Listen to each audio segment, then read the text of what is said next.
15개월 만에 초저금리 시대가 끝났다. 네. 기준금리가 0.5에서 0.75로 인상됐다. 이런 것들도 금융환경도 오피스텔에 영향을 미치게 된 건가요? 영향을 미칠 수도 있죠. 근데 사실 네. 오피스텔 자체는 네. 우리가 접근하는 아파트라는 오피스텔은 수익형으로 보기보다는 어떻게 보면 조금 지금은 시세 차익형이기 때문에 아하. 크게 영향을 미치기는 어렵죠. 네.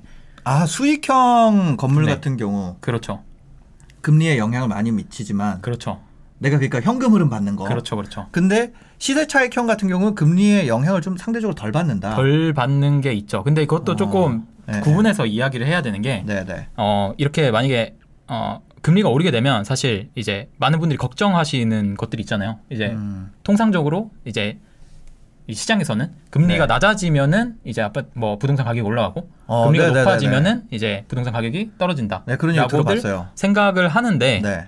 그거는 이제 어떻게 보면은 이제 부동산의 금융화가 얼마나 돼 있냐가 중요한 요소거든요. 그죠? 그래서 금리가 올랐을 때 네. 오히려 영향을 받는 부분은 상가라든지 아니면은 뭐 건물이라든지 네. 이게 어떻게 되면은 그런 것들은 이제 나오는 월세라든지 네. 이런 부분의 역산으로 가치 평가를 하는 경우가 많잖아요. 그죠. 그러다 보니까 금리가 오르게 되면은 이런 부분에 조금 타격을 입게 되고 네. 그러면은 이제 가치 평가가 조금씩 바뀔 수 있다는 거죠. 근데 네. 그런데 이제 주거용 부동산 같은 경우에는 네. 특히나 우리나라 같은 경우에는 이 부동산의 금융화가 얼마나 되어 있냐를 생각을 해보면 네. 이게 어디서 나왔냐면 외국 같은 경우에는 네. 뭐 LTV가 뭐 80%, 90%, 100%, 110% 네. 이렇게 나오는 경우가 많고 네. 이게 집을 살 때 초장기 모기지론을 사용해서 집을 사는 경우가 많다 보니까는 네네. 부동산의 금융화가 굉장히 많이 돼 있는데 우리나라 같은 경우에는 이게 굉장히 적다는 거죠. 뭐 아하. 15억 이상 되는 아파트들은 네네. 대출이 안 나오고 네. 뭐 굉장히 좁게 이게 그 주거용 부동산에 대해서 대출을 줄이고 있잖아요. 네. 그러다 보니까 이렇게 올라가는 게 크게 영향을 미치기가 어렵다라는 거죠. 그리고 아파텔도 아하. 그런 식으로 봐야 된다는 거죠. 아파텔도 네. 아파텔도 수익률로 볼 게 아니라 시세 차익형으로 봐야 된다. 그렇죠. 지금은 그렇습니다. 아파트가 올라가서 이 대체제로서 올라가는 그렇죠. 거지. 네, 맞아요. 이게 수익률 맞춰서 그렇죠. 얘 뭐 5% 받아야겠다, 4% 그렇죠. 받아야겠다. 그렇죠. 옛날에는 이제 불황일 때는 그렇죠. 1억으로 세 채, 네. 뭐 수익률 몇 프로 몇 년간 맞춰드립니다. 이런 것 때문에 샀다면 네. 지금은 그런 건 아니라는 그런 거죠. 건 아니고 오히려 아파트의 대체제로서 오르는 면이 있고 네. 이게 이 주거용 부동산이 이렇게 금리에 조금 그러니까 그 월세나 이런 거에 평가가 조금 어렵다는 것 중에 하나가 뭐냐면 네. 아파트는 월세로 가치 평가를 하게 되면 무조건 고평가예요. 그렇죠. 네, 무조건. 이거는 이제 서울이 오르기 전에 뭐 13년도 아니면 15년도로 돌아가도 무조건 고평가예요.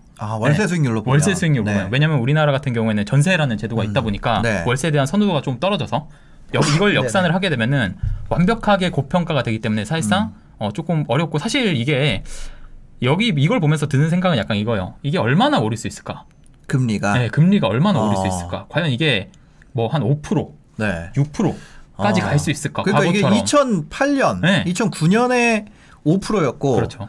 그다음 금리 인상기에는 3%까지 갔었고 그다음 금리 인상기에는 1.75까지 갔었고 이번 금리 인상기에는 얼마까지 갈 수 있느냐. 그렇죠. 뭐 한 두세 차례 정도는 올릴 수 있다고 쳐도 네. 이게 얼마까지 올릴 수 있냐를 보면은 사실 이제 우리는 저 같은 경우에 이제 지방이니까 네. 시내라는 표현을 쓰거든요. 네네.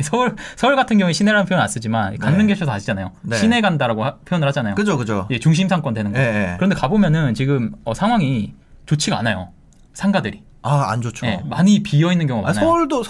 서울의 시내라고 할 수 있는 명동. 네. 안 좋죠. 안 좋죠. 네. 근데 이 금리를 올리게 되면은 가장 조금 직접적인 타격을 받는 계층 중에 하나가 이제 그런 이제 소상공인이라든지 장사하시는 분들이 아무래도 그런 금리의 영향을 많이 받거든요. 네네네. 그런 걸 봤을 때 이게 무작정 올릴 수는 없겠구나 라는 그쵸. 생각도 들고 사실 이게 그 생각도 들어요. 이걸 올라요 떨어져요를 이제 맞추려는 분도 있는데 네네. 그거는 사실 이제 홀짝 게임이죠. 금리요? 네, 금리가 이제 앞으로 얼마나 오를까요? 아니면은 모르죠, 뭐 떨어질까요? 그거. 네. 이거는 사실 의미가 없고 네네. 이런 기사들이 여러분들이 봤을 때 중요한 거는 그건 것 같아요. 이제 이게 내 현금 흐름을 봤을 때 1주택자들 같은 분들은 이렇게 생각하셔야 돼요. 원리금 상환을 할 때 내 현금 흐름으로 금리 어디까지 커버를 할 수가 있을까? 금리가 예를 들어서 지금 내가 대출 받은 게 3%인데 이게 몇 프로까지 갈 때 내가 이거를 커버를 할 수 있을까? 스트레스 없이. 그렇죠. 네. 그렇게 보면은 어떻게 보면 리스크 파악이 되는 거죠. 네네. 내 그룹 파악이 되는 거고. 네. 내 지금 현금 흐름으로는 한 5%에서 6%까지 가도 네. 크게 문제는 없구나. 네, 그런 거를 파악해 보시고 좀 대응을 하셨으면 좋겠어요. 이렇게 금리 기사 뜬다고 네. 이렇게 화들짝 놀라시면 안 되고 네, 그리고 뭐 반대로 무주택자 분들은 이런 거 보시고 집값이 떨어지는구나 이렇게 생각하지 마시고 내 집 마련은 네. 한 번 더 생각해 보셨으면 좋겠다. 그러니까요. 이게 되게 재밌는 게 이제 금리 고점에서 머무는 순간이나 네. 그런 게 생각보다 그렇게 길지는 않았어요. 그렇죠. 예. 그 다음엔 또 금리의 방향성 있게 움직이고, 그렇죠. 머물러 있는 그 기간보다 네. 금리가 움직이고 있는 기간이 더 많다. 네. 그런 점들을 좀 고려를 해봐도 그렇죠. 왜냐면 사람이라는 게 네. 어떤 상황이 되면 그게 연속될 거라고 생각을 하게 맞아요. 되잖아요. 네. 근데 그렇지는 않다. 네. 계속 바뀐다. 변경되고 네네. 이제 방향성이 좀 상승으로 틀었기 때문에 몇 번 올라갈 수는 있지만 네. 여기서 또 이제 이 그래프에다가 주거용 부동산의 흐름 그래프를 씌우면 사실 우리나라 부동산은 금리랑 크게 상관없이 움직이더라라는 걸 또 볼 수가 있거든요. 네, 그래서 네. 너무 뭐 걱정은 안 하셔도 될 것 같다.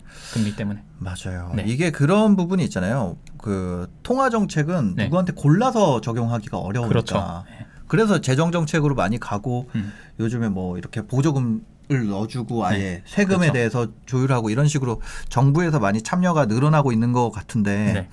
통화 정책으로 하게 되면 타격을 받는 구간들이 많죠. 네, 그 쉽사리 올리기에는 네. 좀 어려운 면이 있다. 그러니까요. 네. 아마 우리보다 이주열 총재님이 고민은 더 많이 하실 거예요. 훨씬 많이 그쵸? 하시겠죠. 엄청 고민해. 우린 결과값을 받아보는 거고. 네. 그냥 우리는 받아서 그거에 대해서 네. 내가 얼만큼 대응할 수 그렇죠. 있는가. 그게 이거, 중요하다는 네. 거죠. 네, 대응의 영역. 네. 알겠습니다.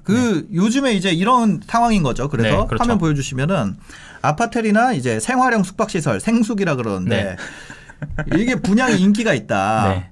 이게 평택 고덕 유보라 더 크레스트가 66대 1. 네. 다산역 네. 328대 1. 네. 더샵 일산 27대 1. 네.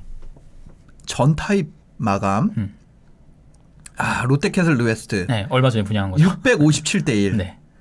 이런 거잖아요. 네. 근데 이게 왜 이렇게 인기가 있게 된 거예요? 그거에 대해서 이제 뒤에서 차근차근 설명을 네네. 한번 드려볼게요. 알겠습니다. 네. 먼저 일단은, 생숙부터. 네. 생숙부터 설명해 드릴게요. 네. 생활형 숙박시설은 이제 레지던스라고 부르는 건데 네. 이제 아파트랑 비슷하게 주거시설로 보셔야 돼요. 네. 근데 이제 숙박시설이라는 이름이 들어가 있잖아요. 네. 그러다 보니까는 이제 주거용 부동산이랑 또 다르게 규제를 회피하게 된 거죠. 그러니까 이게 약간 이런 거예요. 이름이 약간 뭐라 그래야 되지? 이름이 이질적인데 누군가는 이거를 생활형 숙박시설로 본 거고 누군가는 이거는 생활형 숙박시설로 본 거예요. 그러니까 포인트를 어디에 맞추느냐 생활형이냐 아니면 숙박시설이냐 그래서 이게 최근에 문제됐던 게 이제 부산의 LCT가 문제가 됐었어요. 이제 왜요? 숙박시설로 분양을 받았는데 실제로 그 안에서 이제 살고 계신 분들이 있는 거예요. 거주 목적으로.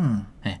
근데 이제 숙박시설로 내가 이용을 하다 보면 이게 상업 목적이기 때문에 각종 세금이라든지 뭐 대출 규제라든지 이런 거를 피해갈 수가 있죠. 네. 근데 여기서 살다 보니까 최근에 정부에서 내놓은 게 생활형 숙박시설은 숙박시설로 봐야 된다.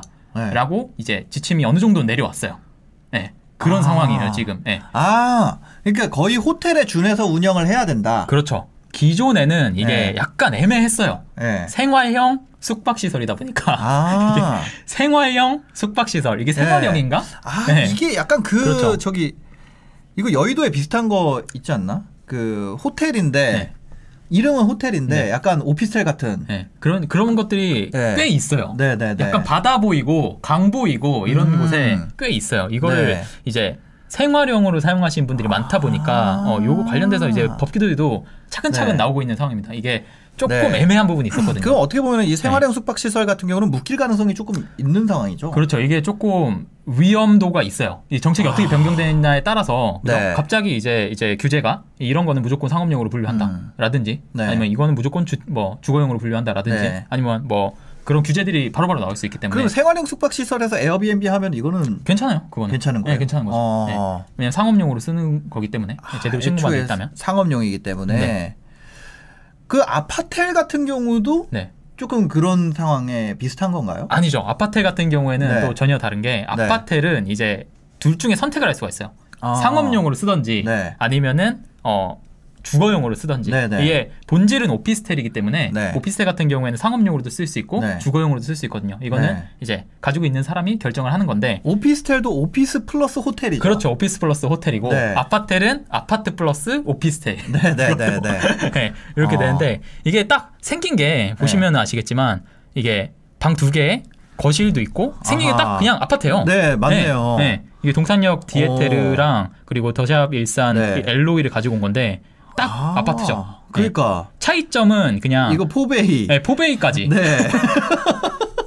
그러네. 차이점은 다만 네. 아파트는 서비스 면적이 있어서 아무래도 좀 더 넓은데 네. 이거는 이제 면적에 비해서 이제 어. 서비스 면적이 없다 보니까는 조금 아파트보다 작게 나온다. 보통은 이제 아파트 같은 경우는 여기까지가 원래는 발코니인데 그렇죠. 확장을 해가지고 네. 이렇게 쓰잖아요. 맞아요. 네. 그렇죠. 네, 맞습니다.